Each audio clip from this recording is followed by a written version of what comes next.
Salut à toi et bienvenue dans cette vidéo. Donc, aujourd'hui, on va essayer de voir ensemble comment on va faire pour bien débuter en crypto. Quand on débute, on va souvent faire les mêmes erreurs. On va entrer sans objectif. On va voir un petit peu tout ce qu'il y a sur Internet, sur YouTube. Et au final, tout ça, c'est plus de l'action au hasard. On n'a vraiment rien de clair. Donc, on va voir ensemble les 6 étapes pour bien se lancer. Donc, comment bien définir un objectif clair dès le départ? Quelle base il faut comprendre avant même d'investir? Comment sécuriser tes crypto-monnaies? Pourquoi il faut commencer petit dès le début? Pourquoi trop de crypto est une erreur également au début? Et comment mettre en place une routine simple et efficace? Donc l'idée, c'est pas de faire des gains rapides. Comment savoir un petit peu comment je fonctionne, hein. C'est pas l'idée de la chaîne de promettre des gains qui peuvent pas être réalisés. Et donc l'idée, c'est vraiment de construire quelque chose de solide dès le début.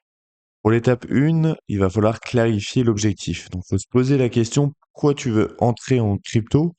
Ça va être le long terme, la diversification ou opportunités spéculatives. Ça va être vraiment des objectifs différents. Beaucoup vont commencer à entrer par opportunités spéculatives parce qu'on entend parler de la crypto, ça monte. Le Bitcoin est à 120 000 dollars, c'est le moment d'investir, c'est que le début.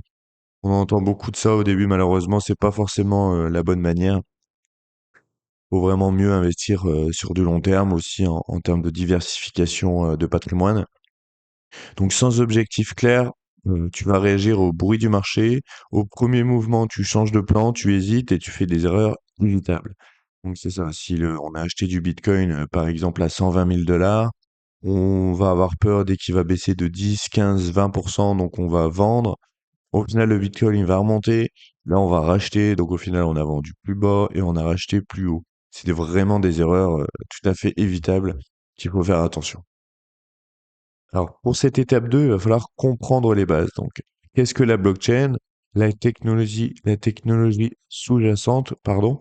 Donc, là, ça va être un registre public. Là, on peut voir toutes les transactions. Elles sont vérifiables et on peut voir tout ce qui va être inscrit dessus. Il va falloir comprendre Bitcoin et Ethereum. Donc, Bitcoin, c'est la première crypto-monnaie du marché, celle qui a été créée en 2009, celle qui est plus sécurisée, considérée comme réserve de valeur. C'est limité à 21 millions de coins. Et vraiment, c'est celle qui a le plus de capitalisation boursière. Où quand on entend parler de crypto, beaucoup, ça va être, en tout cas dans les premiers lieux, ça va être Bitcoin quand même. Ensuite, on va devoir comprendre Ethereum. Ethereum, c'est la deuxième plus grosse crypto du marché, créée en 2000, lancée en 2015. Là, on va pouvoir lancer beaucoup de nouveaux tokens. On va pouvoir faire de la finance décentralisée, se lancer des smart contracts, etc. On va également devoir comprendre un wallet et un exchange. Donc, ça va être des outils essentiels. Donc, le wallet, ça va être là où on va pouvoir sécuriser nos crypto-monnaies. On va les stocker directement. Un exchange, ça va être une entité centralisée pour principalement faire des échanges, acheter des crypto-monnaies, en vendre. Il y en a qui vont garder leurs crypto dessus, mais je déconseille quand même fortement parce qu'on a entendu beaucoup d'histoires tristes malheureusement où il y avait des exchanges qui sont partis avec la caisse, comme notamment FTX en 2022. Ensuite, va falloir faire un transfert. Comment savoir transférer une crypto d'un exchange à un wallet? Donc, de l'exchange, si on a acheté de l'Ethereum, comment bien envoyer de l'Ethereum directement sur notre wallet sécurisé? Cette troisième étape, c'est sécuriser vos actifs numériques en toute sécurité. Donc faut que ce soit fiable, il faut utiliser une plateforme sécurisée pour ces transactions. Un peu comme je disais juste avant, on va pas utiliser des plateformes qui vont pas être connues. Faut quand même bien regarder, il faut faire attention au marketing. Beaucoup de plateformes utilisent leur côté marketing, comme quoi ils ont beaucoup plus de crypto que leurs concurrents ou quoi, mais ils sont pas enregistrés ou pas forcément. Ça va être les plateformes fiables à utiliser. Donc, on va utiliser Kraken, Binance, Coinbase, vraiment les plus sécurisés, connus partout dans le monde. Donc, l'authentification sur ces exchanges, il va falloir mettre la double authentification pour une sécurité renforcée. Donc, ça va être, par exemple, utiliser Google Authenticator. C'est assez simple à utiliser, à mettre en place. Et il va falloir effectuer une sauvegarde, donc effectuer régulièrement des sauvegardes de ces accès. Il faut bien faire attention à tout ça. bien regarder comment on a bien stocké sa seed phrase, si elle est bien sécurisée, si on a bien écrit les mots. On peut toujours faire des tests un petit peu tous les mois, par exemple. L'étape 4, commencer petit et progressivement. Donc, on ne teste pas un marché volatile avec un gros montant. Donc, si on va avoir 20 000 euros à investir, faut vraiment pas mettre les 20 000 euros d'un coup si on n'a jamais touché à la crypto-monnaie, hein. Investir des petites sommes pour observer comment on réagit face à la volatilité. Donc, si on a justement 20 000 euros à investir, on peut commencer vraiment par investir très très peu, 50, 100 euros, acheter du Bitcoin, de l'Ethereum pour vraiment voir comment on réagit face justement à la fluctuation du marché. Donc, si ça monte de 20% en quelques jours, est-ce qu'on se sent vraiment euphorique, on a envie d'en acheter plus? Et si au contraire ça descend, on a envie de vendre? Vraiment les classiques quand on débute, pour vraiment voir un petit peu comment on réagit. Ça peut être une bonne idée en tout cas, ou en tout cas pas investir tout d'un coup, ça c'est sûr. Donc l'objectif est d'apprendre les bases, de performer dès le début. Pour vraiment apprendre les bases aussi de la psychologie en investissement, hein, de savoir comment on réagit. On augmente seulement quand la méthode est claire et que les bases sont maîtrisées. Donc les bases aussi en ce qui concerne comment fonctionne Ethereum, Bitcoin, ce que j'ai parlé juste avant, évidemment. Vraiment, ça va être hyper important de faire de cette façon-là. L'étape 5, ça va être peu de crypto, donc peu de clarté. Donc, faut vraiment choisir d'actifs. Donc, Bitcoin et Ethereum suffisent largement dès le début, largement. En fait, c'est même certains investisseurs en tout cas vont choisir de juste prendre ces deux-là parce que c'est vraiment les plus établis. On peut pas faire mieux en termes de sûreté des crypto-monnaies. Pour Bitcoin, c'est sûr que ça doit être la base du portefeuille, hein.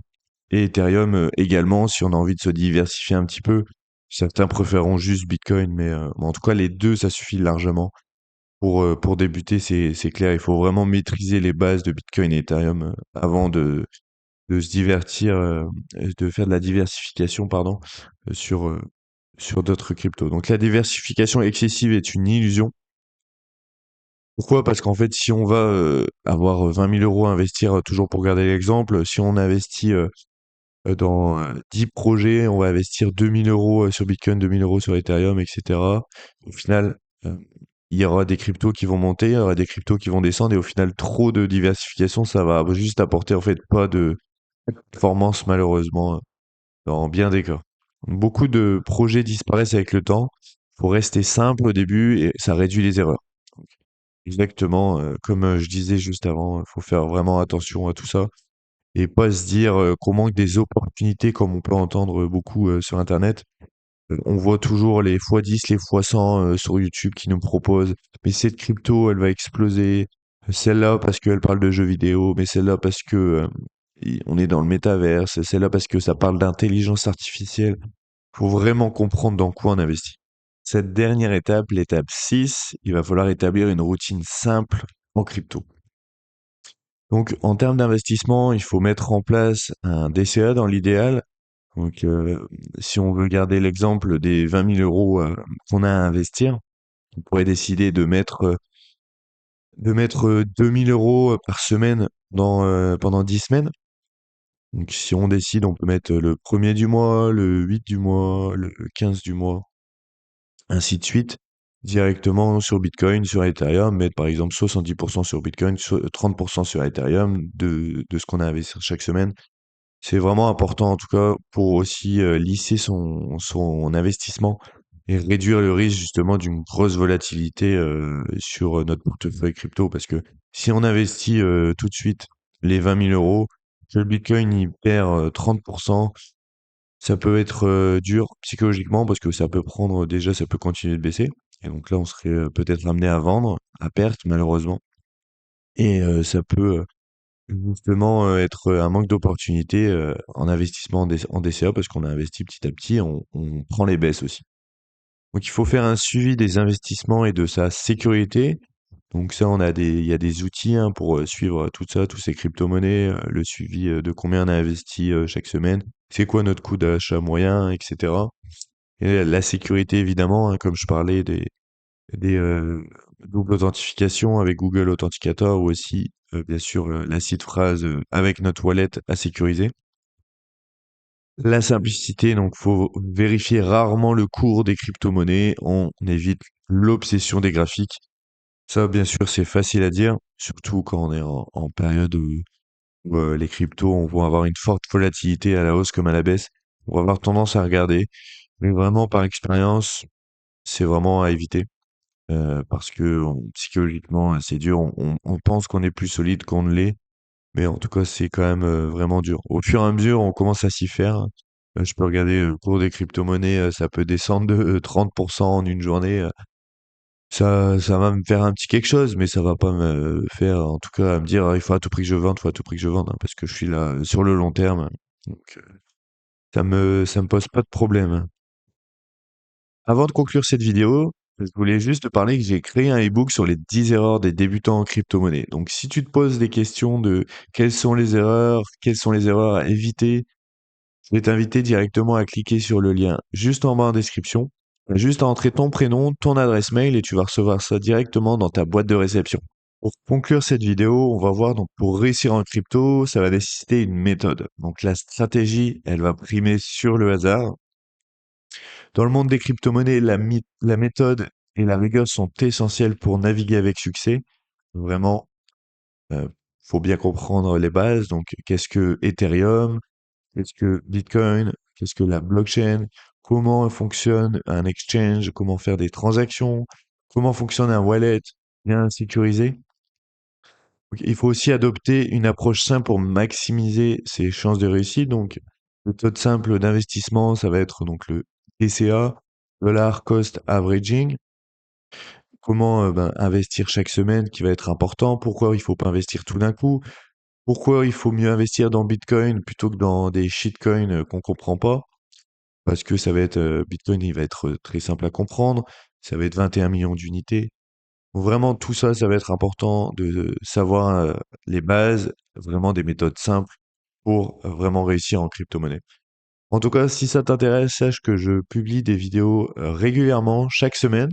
Donc, si ça t'intéresse, je vais t'inviter à cliquer juste sur le bouton s'abonner.